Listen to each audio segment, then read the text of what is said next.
loan app na 3,000 agad sa unang hiram. Yes po mga kadiskarte, yan yung pag-uusapan natin sa loob ng video na ito. At mga kadiskarte, alam nyo ba na installment po ito up to 30 days. Every 10 days po yung pagbayad sa otangan na ito. At mga kadiskarte, ibabahagi ko sa inyo yung total amount na ma-receive ninyo dito at yung interest at yung loan deduction ng online loan app na ito. Kaya, keep on watching!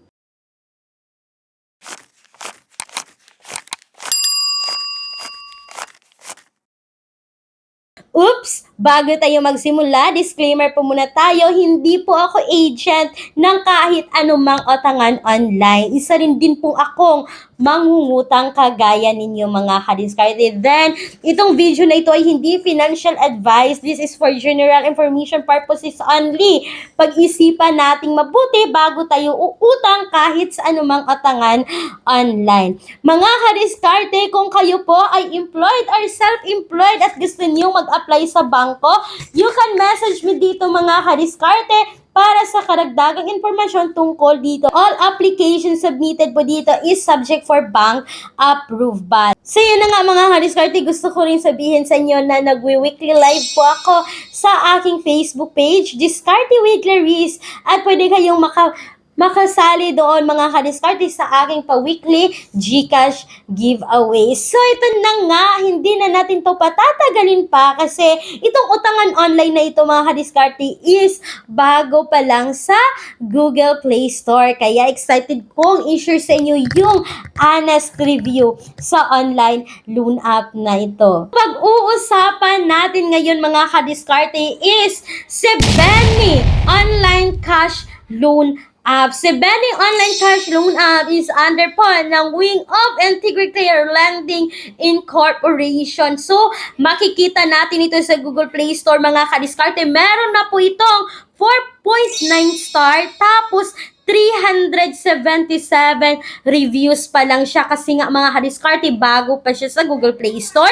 Ito na yung platform niya. Download Benny today and experience financial flexibility like never before. So, welcome to Benny. Loan information nila mga kadiskarte, yung credit limit na pwede dito or pwede nating mautang dito is 3,000 hanggang 30,000. So talagang nag-install po ako ng kanilang app mga kadiskarte, and by the way ito po ay naka-SEC registered, company name nila Wing of Integrity Lending Incorporation. So ito na. Para sa akin mga kadiskarte is magbabasa po muna tayo ng mga reviews. So ito yung sabi ng isang commenter. It's an okay platform. It really easy to use. I think it's very reliable. The loan and loan application methods are pretty good.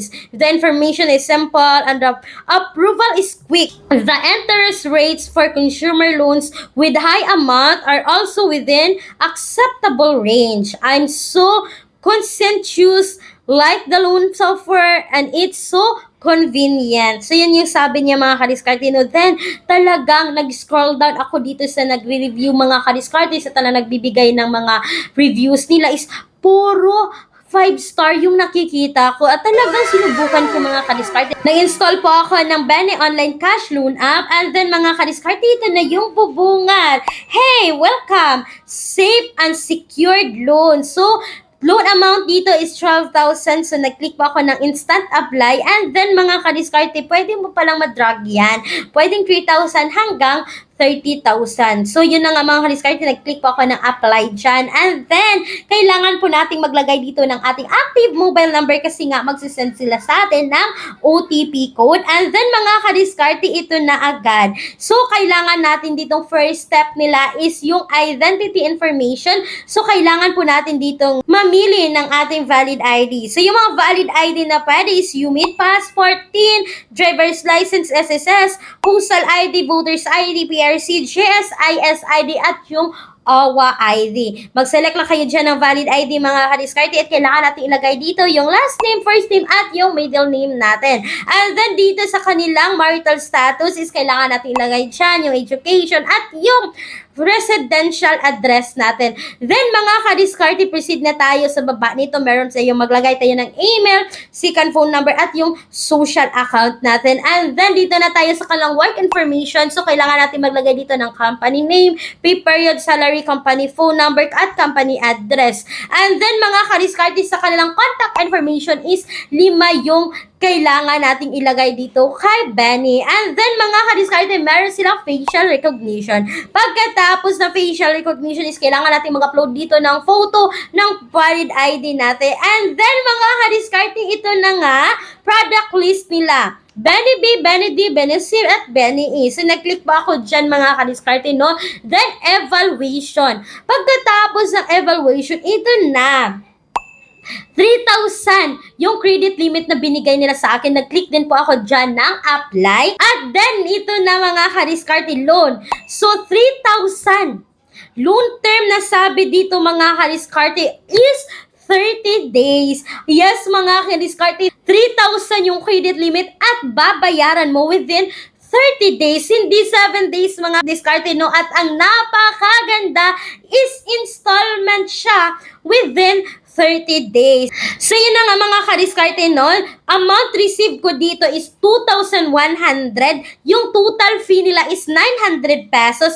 Yung first installment due dito is 10 day of the process loan. Every 10 days po kayo magbayad dito. So, first 10 days mga kadiskarte is 2,400. The second 10 days is equivalent for 20 days is 300 and the last 10 days po para maging 30 days siya is 300 pesos. So total po mga kadiskarte ng 3,000. So yun mga kadiskarte, wala silang interest pero meron silang fee or deduction na 900 pesos. So, ibig sabihin nito mga kadiskarte na 900 yung interest kasama yung loan deduction kasama ng lahat-lahat 900 lang within 30 days kay Benny. So, yun po mga kadiskarte. Talagang sinubukan ko talagang umutang dito mga kadiskarte. No? Then, kailangan natin magay dito ng ating withdrawal info. So, pagkatapos yun mga kadiskarte, ito lang yung loan details ko. Ang sabi dito mga kadiskarte is pending. So, amount na ma-receive ko dito is 2,100. Yung total fee is 900. Tapos mga kadiskarte, babayaran natin to every 10 days po. The first 10 days is 2,400. The second 10 days is 300.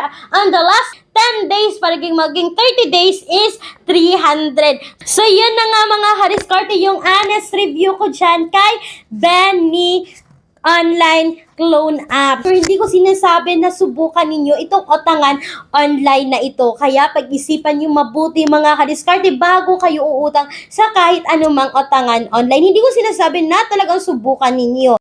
Kulang ang budget, ang mahal na mga bilihin. No problem, may solusyon tayo. Gamit ang isang valid ID, makakautang ka na sa loob ng 10 minutes o mas mabilis pa. Mag-apply ng loan kahit anong oras, kahit gabi o kahit weekends or holiday. Maaaring i-check ang pinned comment sa video na ito, bisitahin ang link at mag-apply na. So mga kadiskarte, that's all for today's video. Huwag niyong kalimutan na maglalagay po ako ng mga alternatives online loan app sa description box or sa pen comment section ng video na ito. Once again, this is Clarice, ang inyong madalala kadiskarte. Laging tandaan na tayo mga Pinoy ay unleash sa diskarte. Bye-bye! Thank you for watching!